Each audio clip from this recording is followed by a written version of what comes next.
בעזרת השם, לרפואת רבי שלמה בן חי הכהן ולעילוי נשמת מנה בת אסתר. לרפואת יוחאי אליהו בן נעמי אסתר ולעילוי נשמת מרדכי בן משה. On va essayer de voir un petit enseignement dans cette paracha, la paracha de cette semaine, paracha de Behar, dans laquelle il y a une phrase, une tournure de phrase intéressante. Akadosh Baruch Hu,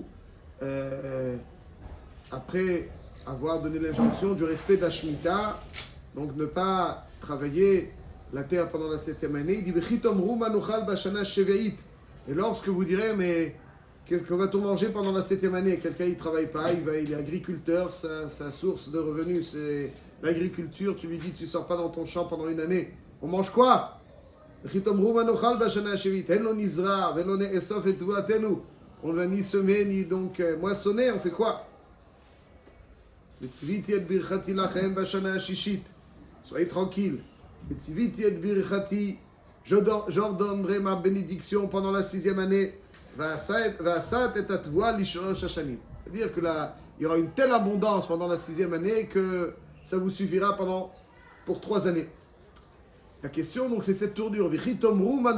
Lorsque vous direz, mais qu'est-ce qu'on va manger? La Torah a qu'à rassurer le lecteur qui s'interroge en lui annonçant d'emblée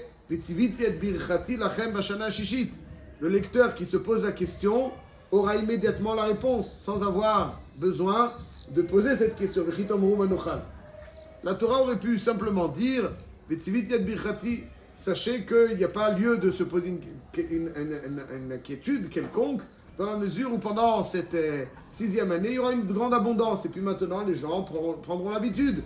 Et c'est inscrit dans le texte. Voilà, donc on a besoin du chitomru manochal. Dans le pasuk précédent, il y a marqué Venatna haaretz pirya, va'achaltem la sova, vishavtem la vetach alea. Venatna haaretz pirya. La terre donnera son fruit. Son fruit. Pas des fruits, son fruit. Le Sforno nous explique qu'en réalité ici, on parle de 2 situations différentes.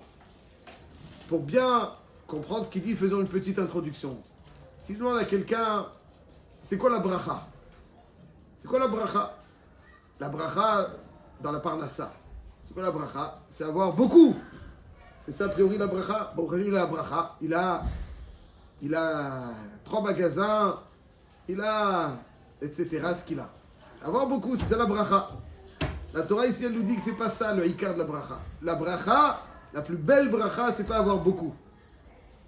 C'est avoir peu et bien. Ça veut dire, quelqu'un peut avoir beaucoup et finalement, il y a des choses qui vont se faire et qui vont quelque part se perdre. Mais quand on a la bracha, alors on n'a pas forcément beaucoup, mais on a tout ce qu'il faut. Et là, pour mettre en relief l'explication du Sforno, il dit, il y a marqué dans le pasuk Venatna haaretz pirya va'achaltem la sova. Qu'est-ce que le pasuk vient nous annoncer? La terre donnera son fruit et vous mangerez à satiété.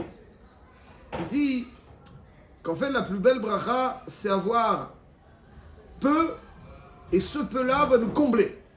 Parce que ce qui a fondamentalement faim, c'est pas simplement le corps, c'est l'âme. Lorsque l'âme est rassasiée, alors le corps l'est. La quantité que l'on consomme en général est bien supérieure à la quantité nécessaire à notre corps. Pourquoi? Parce que le corps il a mangé, il a ce dont il a besoin. Mais quand quelqu'un il est nerveux et que l'âme n'est pas satisfaite, il va grignoter, il va manger. Pourquoi? Parce que c'est l'âme qui a besoin d'être réconfortée. Et puis le corps humain interprète cette volonté de réconfort comme un sentiment de faim qu'il va chercher à réconforter en mangeant. En réalité, l'âme qui doit être réconfortée peut être réconfortée lorsque l'aliment que l'on va consommer est un aliment imprégné de bracha, qui nourrit le corps et nourrit l'âme. Ochel kim'a ou mitbarech betoch me'av. Ça veut dire il mange peu, mais il y a une bracha dans ce qu'il mange qui va lui apporter tout le réconfort. C'est pas la quantité qui lui apportera le réconfort, c'est le concentré. lorsqu'il y a le concentré. C'est ça que le Passouk nous dit, le soir, il dit, Ta'aretz Piria. La plus belle bracha, c'est que la terre donne son fruit comme d'habitude. La 6e année, il n'y aura pas plus. Et quoi? Vachaltem la sova. Avec ce peu que vous allez consommer, proportionnellement à toutes les autres années, puisque cette quantité équivalente à la quantité ordinaire d'un an, qui va pousser la 6e année, sera tellement concentrée de bracha, qu'en mangeant peu, ça vous satisfera. Et ensuite, vous allez donc forcément conserver une partie pour les années qui vont suivre. Ça, c'est Vachaltem la sova. Ça veut dire Vachaltem la sova, ça veut dire que ce que vous allez manger en petite quantité va vous réconforter, va réconforter votre corps, va réconforter votre âme. Et donc, finalement, vous travaillerez moins pour finalement avoir le même résultat. Ritomru manochal, ça, c'est la plus belle bracha. Des fois, quelqu'un il se dit attends, moi j'ai besoin de voir, tant que j'ai pas vu. Ça veut dire, la 6e année, il va moissonner et il va mesurer, c'est la quantité identique à toutes les autres années. Il n'y a pas de plus. Alors, si il est confiant, il se dit très bien, il y a la quantité équivalente, mais c'est du concentré de bracha. Ce concentré de bracha va le réconforter. Et il va rester avec plus de... Ça, c'est la brave. Mais il y en a qui disent, moi, je veux voir. Je ne veux pas être ma'amin. Je ne veux pas avoir confiance. Je crois qu'en ce que je vois. Je veux que le compte en banque soit gonflé. Tu me dis, ça va te suffire. Ça va te suffire, non, ça va te suffire.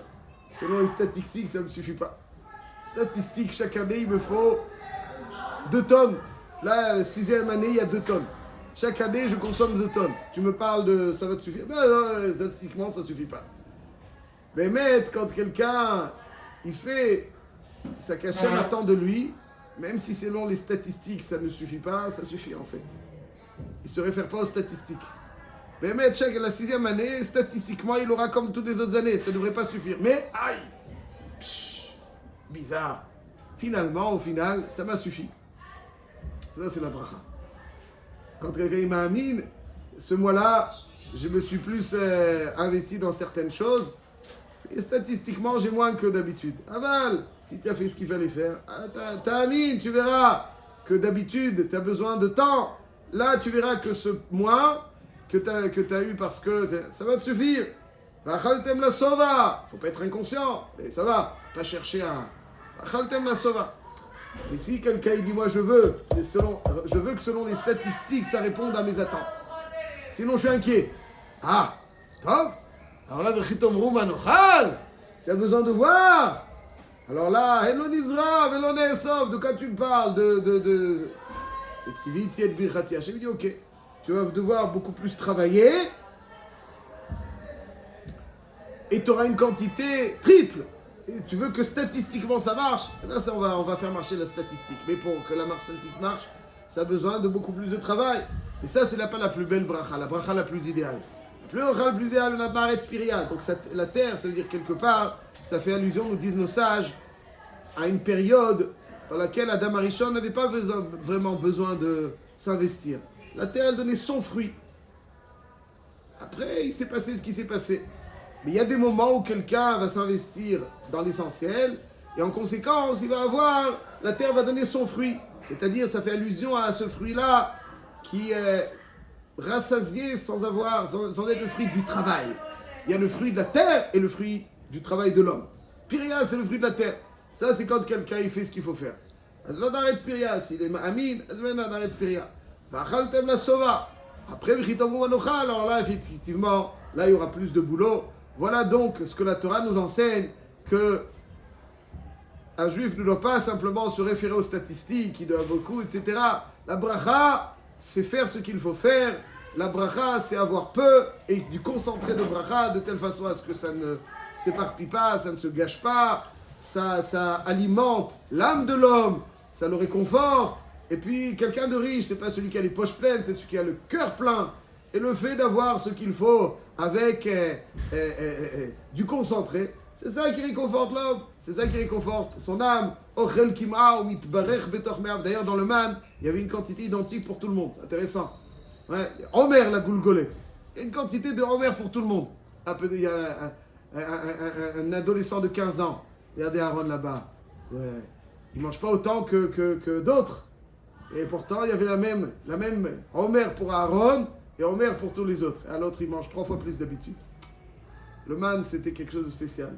La même quantité suffisait pour tous. Tu n'as pas besoin de... C'est ça donc les sod, il est d'avoir la bracha, c'est d'avoir ce qu'il faut et ce qu'il faut avec imprégné d'intensité qui va donc nourrir notre corps et notre âme pour avoir suffisamment de temps pour s'investir sur ce qu'il y a de plus essentiel.